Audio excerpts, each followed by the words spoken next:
کی عبادت کیوں نہیں؟ اس لیے کہ عبادت اس کی ہوگی، مستحق عبادت وہ ہوگا جو واجب الوجود ہوگا، اور واجب الوجود ایک ہی ذات ہو سکتی ہے جو زندگی اور موت کا مالک ہو، جو میرے وجود اور میری بقا کا خالق ہو۔ تو جس کے ساتھ تعظیم کا یہ رشتہ ہو کہ وہ واجب الوجود ہے، تو عبادت اسی کی ہوگی، عبادت اسی کی ہوگی۔ تو خدا کے سوا جب کوئی واجب الوجود ہے ہی نہیں تو کوئی اور مستحق عبادت ہے ہی نہیں۔ یہ اہل سنت و جماعت کا کلیئر عقیدہ۔ لہذا یہ کہنا کہ نہیں، آپ اگر کسی کی تعظیم بھی کریں گے تو وہ شرک ہو گیا، تو میں نے کہا یہ خدا نے جو پورے کلام میں بھر بھر کے بیان کر دیا ہے، وہ توعظروہ وتوقروہ، بڑے جوش کے ساتھ تعظیم کرو میرے نبی کی، تو میں نے کہا یہ کہاں لے جائیں گے آپ؟ میں نے کہا تعظیم اور شے ہے، عبادت اور شے ہے، صورتن دونوں کا اسٹائل ایک جیسا ہے لیکن نیت فرق ہے۔ جس کے آگے ادب کیا جا رہا ہے اس کو اپنی موت اور حیات کا مالک واجب الوجود یقین کیا جائے تو یہ اسٹائل عبادت کہلائے گا، لیکن اسے یہ نہ سمجھا جائے بلکہ واجب الوجود رب کا محبوب سمجھا جائے تو اس کو ادب و تعظیم کہا جائے گا۔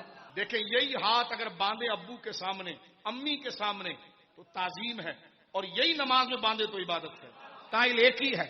اب آپ دیکھیے لوگ کہتے ہیں اب ہاتھ باندھ کر سلام پڑھتے ہیں، یہ شرک ہے۔ میں نے کہا کیوں؟ کہنے کہ اس لیے کہ یہ اسٹائل جو ہے عبادت کا ہے۔ تو میں نے کہا آپ پان کی دکان پر ہاتھ چھوڑ کر کھڑے تھے، یہ بھی شرک ہے کیونکہ یہ اسٹائل بھی سمیع اللہ لمن حمیدہ، یہ بھی نماز کا ہے۔ جب تک جس کے آگے یہ کام کیا جا رہا ہے اس سے متعلق جب تک یہ عقیدہ نہ رکھا جائے کہ یہ واجب الوجود ہے اور میرا رب اور الہ ہے اور ساری شانیں اس کی خود سے ہے، اس وقت تک شرک واقع نہیں ہوگا۔ ورنہ آپ کیا کریں گے مجھے بتائیے؟ عبادت کو اگر ہم کہیں تو عبادت کی سب سے بہترین مثال نماز ہے، کیونکہ نماز کا ہر اسٹائل عبادت ہے۔ نماز کا کیونکہ بندہ کھڑا ہو یہ بھی عبادت، پڑے کچھ بھی نہ صرف کھڑا بھی ہو گیا تو یہ بھی عبادت، جھک گیا عبادت۔ تو نماز ایک آسان اگزامپل ہے عبادت کی۔ آپ کہیں گے عبادت کی کوئی اگزامپل دیجئے کہ جس سے ہم کسی چیز کو ٹیلی کریں، تو میں کہوں گا نماز۔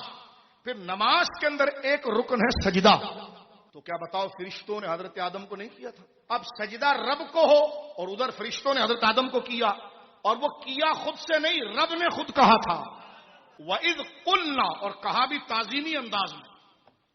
جب ہم نے کہا وَإِذْ قُلْنَا لِلْمَلَائِكَةِ، جب ہم نے فرشتوں سے کہا اسجدوا لآدم، ایک نہیں اسجدوا، سب کے سب جاؤ سجدے کے اندر، اسجدوا سجدہ کرو آدم کو حکم ہے۔ فرمایا الا ابلیس، لیکن ابلیس ہمارے آدم کے آگے جھکنے سے اڑ گیا۔ تو چاہیے تھا کہ اس کو ہار پہنایا جاتا کہ وہ جھکنا ہی نہیں چاہتا۔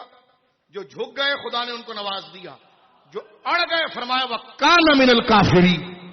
یہ عجیب ہے جی، جو سجدہ کر رہے ہیں وہ ملائکہ ہیں، جو محبوب کے آگے جھکنا نہیں چاہ رہا اور کہہ رہا ہے تیرے ہی آگے جھکوں گا، اس کے آگے نہیں جھکوں گا، اس کو کہہ دیا کافر۔ تو پتا چلا سجدہ جو عبادت کی ایک سب سے واضح شکل ہے تو وہ جائز کیسے ہو گئی؟ تو پتا چلا وہاں سجدہ تعبدی نہیں تھا بلکہ فرشتوں نے خدا سمجھ کر نہیں کیا، اللہ کا محبوب سمجھ کر کیا۔ یہ الگ بات ہے کہ حضور سید عالم صلی اللہ علیہ وسلم کی امت کے اندر یہ خصوصیات حضور نے شامل کی۔ جب صحابہ نے یہ کہا کہ پچھلا یہ ہوا کرتا تھا ہر رعایا اپنے بادشاہ کو سجدہ کرتی ہے، یا رسول اللہ آپ اجازت دیجئے کہ ہم آپ کو سجدہ کریں، تو حضور نے روک دیا۔ یہ روکنا حضور کی شرعی اختصاص ہے، شرک نہیں، کیونکہ شرک اگر ہوتا تو پھر ان نبیوں کی امت میں جائز کیسے تھا؟ یہ احکامی طریقہ تھا۔ تو سجدہ تعظیمی احکام میں آتا ہے اور سجدہ تعبدی عقائد میں آتا ہے۔ عقائد کبھی تبدیل نہیں ہوتے، احکام شریعت میں بدلتے رہتے۔ لیکن آپ بات ذرا دیکھیے کہ وہ اب حضرت جبرائیل جب حضور کے پاس آئے تھے تو وہ حضور سید عالم کے سامنے ایسے بیٹھے جیسے اتحیات پڑھتے ہوئے آپ بیٹھتے ہیں، اور دونوں گھٹنے انہوں نے حضور کے سامنے رکھ دیے تھے، حضور سے ملا لیے تھے۔ شرک نہیں ہوا، اس لیے کہ ایسا اگر رب کے آگے بیٹھیں تو عبادت ہے، اور اس نیت سے کسی کے آگے بیٹھیں تو پھر شرک ہے۔ لیکن جاہل سے جاہل آدمی بھی جسے مدرسے اور مسجد کی ہوا بھی نہ لگی ہو وہ پھر بھی جانتا ہے خدا خدا ہے، نبی نبی ہے۔